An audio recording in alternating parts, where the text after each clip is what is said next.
నీ మాటిని నా బిడ్డ తిరుగుతున్న నీ గృహంలో ఇస్తే నేల మట్టి భోజనం చేస్తుందా మీ సూరు పునలు ఎగిరించుకుని భోజనం చేసి నా బిడ్డ జీవిస్తుందా నా బిడ్డ మాత్రమే అన్నయ్య అయితే ఇప్పుడే వెళ్తున్నాను ప్రతి ఒక్క పుట్టింట్లో ఆడపిల్లకి స్వతంత్రం ఉంటుంది. ఇప్పుడే మన గ్రామంలోకి వెళ్తాను. కాపుల్ని కళాలని చెల్లల్ని పెద్దల్ని సొక్కవాళ్ళని బుర్రల్ని మొత్తాన్ని తీసుకొస్తాను. మా యాదవ పాలలో మొత్తాన్ని తెచ్చుకొస్తా. నీ గృహంలో పంచాయతీ పెట్టిస్తా. ఇప్పుడే వస్తా.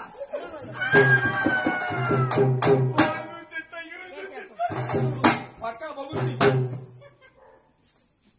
గ్రామంలోకి వెళ్ళి కాపులు కళాల మురుషులతో పంచాయతీ పెట్టిస్తున్నా సరే నా బిడ్డను ఏం చేస్తా? ఇవ్వను ఏం చేస్తావు?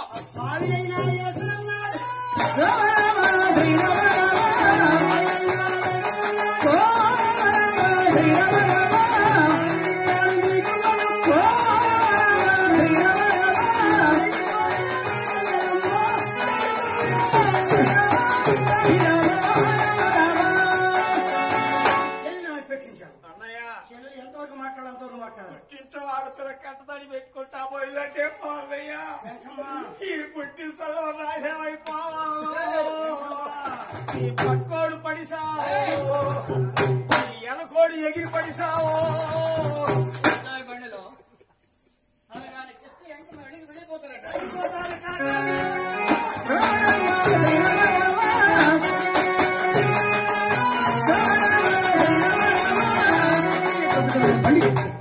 హడావుడిగా వెళ్ళిపోతున్నారు. భోజనం తయారు చేసినటువంటి రంగమ్మ భర్త దాబు చేరుకుంది. భోజనం తయారైందండి.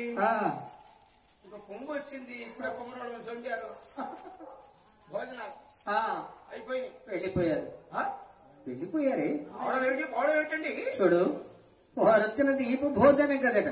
మన లక్ష్మీ తిరతమని ఓరబ్బకిచ్చి కళ్యాణం చేయాలని అడిగారు. అంటే మీరేమన్నారండి? ఏమన్నాను? అవును. అంటే మన అమ్మాయిని ఎవరికిద్దామని? మనకంటే కోటేశ్వరుడికి.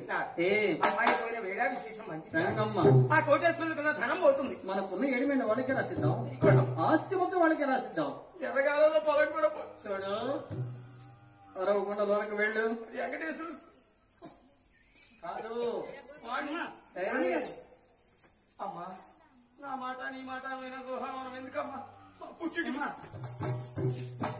నాన్నగారు తిరుపతి అమ్మ చెప్పిన మాట ధర్మం ఉంది. ఏమిటమ్మా? ఇంటి ఆడపడుచులు ఎవరైనా నలుగురు నిల్చొని కన్నీరు కాచుకోడు. అమ్మా దక్షిణమూర్తి ఎగిరిసాల పార్వతి ఏడ్చిన వల్ల 7 దండాలకి చీరలే తగలబడిపోయినట్టు. తిరుపతి ఇంటి ఆడపడుచు కన్నీరు మంటలై మొలుతాయన్న. అమ్మా ఇంటి ఆడపడుచు కన్నీరు సత్యం. కడుపులో ప్రేమ ఉంటేనే కన్నీళ్ళు వచ్చేది. అవును నాన్న లక్ష్మి ఎంత పేదవారైనా మేనమావలే కదా. అందుకేగా మరి గుడికాడ కూర్చొని ఏడిస్తే లేక సంసారం ఎట్ట అయిపోయింది. చూసా మోసం చేశారు. మోసం చేశారు తమ్ముడు. అబ్బా మొత్తం ధారావారి మోసం. కానీ ఆ కరం ఎప్పుడే వెళ్తుంది. నాన్నగారు సత్యక్రవర్తి హరిశ్చంద్రుడు నలుడు క్రూరుడు చూసావా? భార్య ఒక దారి, బిడ్డలు ఒక దారి.